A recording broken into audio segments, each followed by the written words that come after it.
Do you remember Carl Sandburg? I remember him vaguely from my childhood as a famous poet, but outside of that, I really don't remember anything else.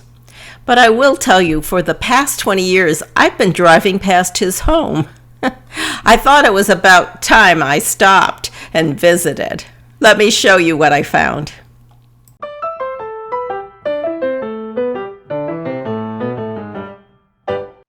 Hi, thanks for visiting. I'm Sandy from Sandy Over 70. I hope if you're new here, you'll consider subscribing to my channel and clicking on the notification button. This access road reminds me of the one at the Biltmore Estate. Going down is easy peasy here, but coming up, oh boy. Today we're at the Carl Sandburg home. You can see it in the background, and I'll be taking you inside. You can see it's a beautiful home, but what's really outstanding are the grounds. Now, these people really knew how to pick real estate. Carl Sandburg was an American poet, biographer, journalist, and editor. He won 3 Pulitzer Prizes, 2 for his poetry and 1 for his biography of Abraham Lincoln. He was born in Illinois in 1878. He married Lilian in 1908 and moved to Chicago in 1912, where he went to work as a journalist. Sandburg won the 1940 Pulitzer Prize for History for the 4-volume The War Years sequel to his Abraham Lincoln. He is considered a world authority on Lincoln. I didn't know that. His second Pulitzer was in 1951 for his poetry. In 1945, he moved to Connemara, which is the name of the 3-story antebellum home built in 1838 in Flat Rock, North Carolina. Here he lived with his wife, daughters, and 2 grandchildren. This rural site on 246 acres includes the Sandburg residence, the goat farm, sheds, rolling pastures, mountainside woods, 5 miles of hiking trails on moderate to steep terrain, 2 small lakes, several ponds, flower and vegetable gardens, and an apple orchard. Lilian Sandburg was the driving force behind the Sandburgs' move from a home on the dunes of Lake Michigan to Flat Rock, North Carolina. In 1935, she took up the hobby of raising goats for milk.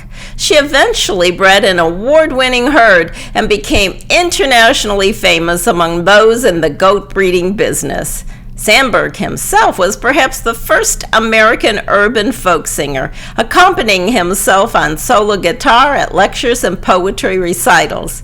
He spent the last 22 years of his life on the farm and published more than 1/3 of his works while he resided here. Carl Sandburg died in his home in 1967 at the age of 89. The next year, Mrs. Sandburg sold the property to the National Park Service for $1,000. She realized the significance of her husband's work to the culture of America and donated all the family's belongings to the National Park Service so that Carl's legacy could be preserved forever. The guide told us that they just packed their bags and left everything as it was. The park opened in 1974 as the Carl Sandburg Home National Historic Site, a unit of the National Park Service.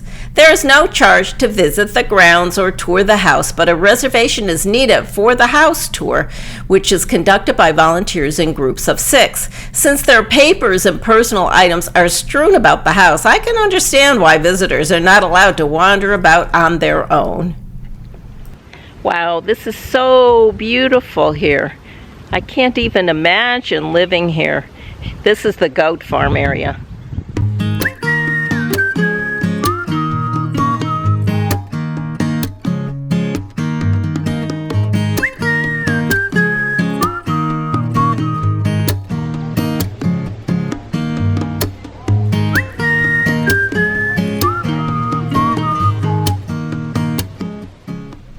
Have you ever visited Carl Sandburg's home here in North Carolina? If you have, tell us about it in the comments below. Thanks for watching, and don't forget to subscribe and give me a thumbs up. Take care and have a great day.